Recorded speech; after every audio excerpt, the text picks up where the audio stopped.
Jenni Bastian was a 13-year-old girl from Tacoma, Washington, known for her athleticism and love of cycling.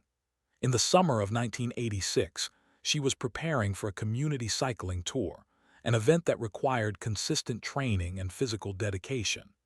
Jenni embraced the challenge, often riding for long distances on her own. Her routine included cycling through familiar routes in the city, including the expansive Defiance Park. Her commitment reflected her independence, as well as her strong sense of responsibility and discipline for her age. Jenni lived with her family in a close-knit neighborhood. Her parents described her as dependable and mindful of curfews. She had a consistent habit of checking in and returning home at agreed times, which made any deviation from her routine immediately alarming. That sense of predictability would later become critical in recognizing that something had gone wrong on the day she disappeared. At the time of her disappearance, Jenni was focused on her cycling goals and the upcoming tour. She approached her training with the same enthusiasm she brought to her everyday life. Her passion for riding wasn't just a hobby, it was a central part of her identity. Whether it was spending time outdoors or working toward an event, she thrived on activity, movement, and personal accomplishment. This section presents the life of a young girl full of direction and drive, whose familiar training ride through the park would soon become the center of one of Tacoma's most haunting cold cases. On August 4, 1986, Jennifer Bastian set out on a routine bike ride in Tacoma's Defiance Park. It was a Monday afternoon, and Jennifer was continuing her training for an upcoming community bike tour. Her parents expected her to return home by 6:30 p.m., consistent with her usual schedule. When she failed to arrive, concern quickly turned to alarm. At 8:30 p.m., her parents officially reported her missing. A large-scale search operation began almost immediately. Police, volunteers, and family combed the park, but there was no sign of Jennifer. Despite the efforts, including extensive ground and aerial searches, the park yielded no clues. Investigators focused on her known route and possible sightings, but leads proved unproductive. The community's anxiety grew as days passed with no progress. Her disappearance, so sudden and without witness, raised fears that something terrible had occurred deep within the wooded expanse of Defiance Park. 22 days later, on August 28, 1986, a search dog discovered Jennifer's body in a secluded area off 5 Mile Drive. The location was between the road and the park's cliffs, an area previously covered but difficult to access. A strong odor had been reported in the area, which ultimately led to the discovery. Her bicycle was found nearby, and documents later revealed she had been sexually assaulted and strangled. Her body had been concealed in what police described as a cleverly disguised cave within the brush. This tragic discovery ended the initial search, but marked the beginning of a decades-long investigation into who had killed Jennifer Bastian and why. An investigation that would span more than 30 years before reaching resolution. After Jennifer Bastian's body was discovered, the case quickly transitioned from a missing persons search to a homicide investigation. In the immediate aftermath, law enforcement examined all leads, but the remote location of her body and the lack of eyewitnesses made progress difficult. Despite the attention and urgency, no suspect was identified. Over time, the case grew cold, yet it remained a haunting presence in Tacoma's collective memory. In the early 1990s, the separate cold case of 12-year-old Michelle Welch, another Tacoma girl murdered just months before Jennifer, gained renewed attention. Investigators noted the similarities. Both girls were young, athletic, and abducted from public parks. Their bodies were found in wooded, secluded areas. These parallels led to a widely accepted theory that a single serial offender had committed both murders. By 2011, the Tacoma Police Department had partnered with the FBI to formally review cold cases, including Jennifer. In 2013, forensic experts developed a DNA profile from a sample found on Jennifer's swimsuit. The analysis revealed a crucial detail. The DNA did not match the profile from the Welch case. This discovery ruled out the serial killer theory and separated the two investigations. From 2013 onward, detectives focused exclusively on Jennifer's case. The preserved evidence, especially the DNA, became the cornerstone of the investigation. In 2016, investigators compiled a list of over 2,300 persons of interest and began requesting voluntary DNA samples. The case was methodically re-examined using advanced technology, and the determination to find answers never waned. Though leads were scarce and years had passed, Jennifer's case remained active. The breakthrough was no longer a question of if, but when. With each new tool and DNA advancement, investigators moved closer to finally identifying the man responsible for ending Jennifer Bastian's life. By 2016, the Jennifer Bastian investigation hinged on a single, critical piece of evidence: DNA found on her swimsuit. The statistical certainty of the profile, estimated at 1 in 57 trillion, meant that a match would be definitive. Detectives compiled a list of more than 2,300 individuals considered persons of interest. Over the following months, they reached out to over 150 potential suspects across multiple states, requesting voluntary DNA samples. Among those contacted was Robert Dwayne Washburn. He had lived near the Bastian family in Tacoma at the time of Jennifer's disappearance and had previously contacted police with a tip about the Michelle Welch case in 1986. Washburn had also placed himself in Point Defiance Park around the same time Jennifer went missing.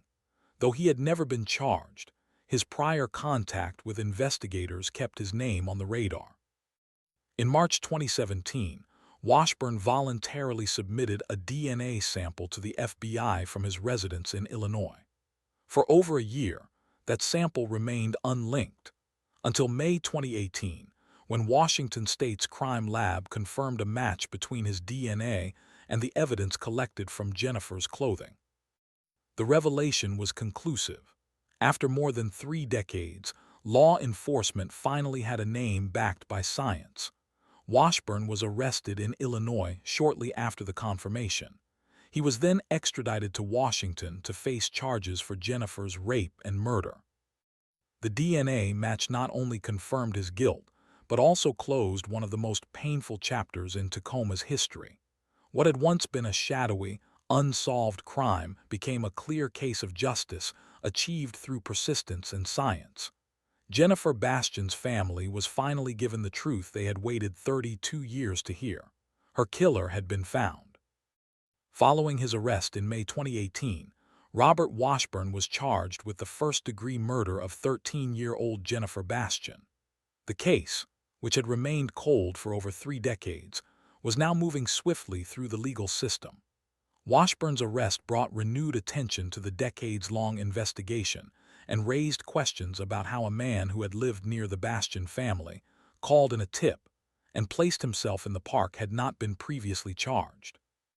In February 2019, Washburn chose to plead guilty to the charge of first-degree murder. By accepting the plea, he waived his right to a trial. The guilty plea brought a measure of resolution to Jennifer Bastian's family, who had waited 32 years for justice. At sentencing, the court handed down a 27-year prison term. Though Washburn was already in his 60s at the time of conviction, the sentence ensured he would spend the remainder of his life in custody. The DNA evidence linking him to the crime scene had been conclusive and formed the foundation of the prosecution's case. The plea and sentencing concluded a case that had long haunted the city of Tacoma. For Jennifer's family, the outcome meant accountability, even if decades too late. While no legal outcome could undo the loss, the conviction closed a chapter that once seemed destined to remain unanswered. The justice system, aided by science and perseverance, had finally delivered closure in a case that had defined an era of unanswered questions. For many years, investigators believed Jennifer Bastian's murder might be linked to the case of 12-year-old Michelle Welch, who was also killed in Tacoma just 5 months earlier. Both victims were young girls, athletic, and disappeared while biking alone in city parks. Their bodies were found in wooded areas, and both cases remained unsolved for decades. These similarities led to the prevailing theory that a single serial offender was responsible for both crimes. In the early 1990s, forensic work in the Welch case produced a DNA profile, but no match was found. In 2013, DNA testing from evidence in Jennifer Bastian's case yielded a separate, distinct profile. This breakthrough proved that two different men had committed the murders, finally dispelling the serial killer theory. With this revelation, investigators began treating the cases independently. The new direction allowed each cold case to develop on its own investigative path. Both cases were eventually solved years later, using advancements in DNA analysis and careful investigative work. The separation of the two cases marked a critical turning point in Tacoma's efforts to resolve long-standing crimes that had deeply affected the community and left families waiting for answers. The turning point in Jennifer Bastian's case came through DNA analysis. In 2013, investigators successfully extracted a DNA profile from semen found on Jennifer's swimsuit. This development provided the strongest lead in decades. At the time, it was compared against the DNA found in Michelle Welch's case, and the results showed the two profiles were different, ruling out the theory of a single serial killer. With this new DNA evidence in hand, the Tacoma Police Department and the FBI created a list of more than 2,300 persons of interest. In 2016, the team began the lengthy task of requesting voluntary DNA samples from those on the list. Over 150 people complied, submitting DNA samples for comparison. Among them was Robert Dwayne Washburn, a man who had lived near the Bastian family in 1986 and had previously placed himself in Point Defiance Park around the time of Jennifer's disappearance. In March 2017, while living in Illinois, Washburn voluntarily provided his DNA to the FBI. 1 year later, in May 2018, the Washington State Crime Lab confirmed a match between Washburn's DNA and the sample collected from Jennifer's swimsuit. The match provided overwhelming statistical certainty, with a 1 in 57 trillion chance of a random person matching the profile. Washburn was arrested in Illinois and extradited to Washington to face charges. His DNA match finally gave police the evidence they needed to move forward with prosecution, bringing resolution to a case that had haunted Jennifer's family and community for more than 30 years. DNA evidence, preserved for decades, became the definitive link to the man responsible for the crime.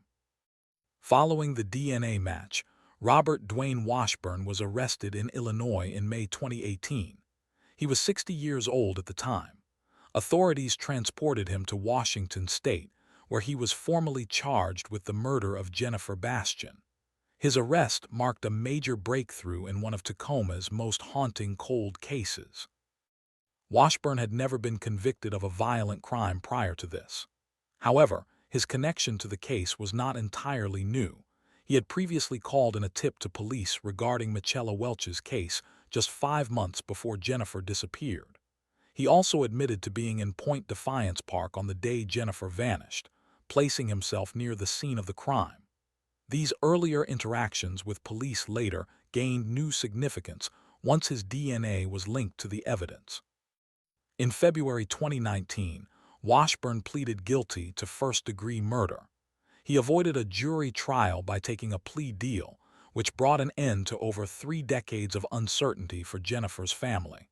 The court sentenced him to 27 years in prison.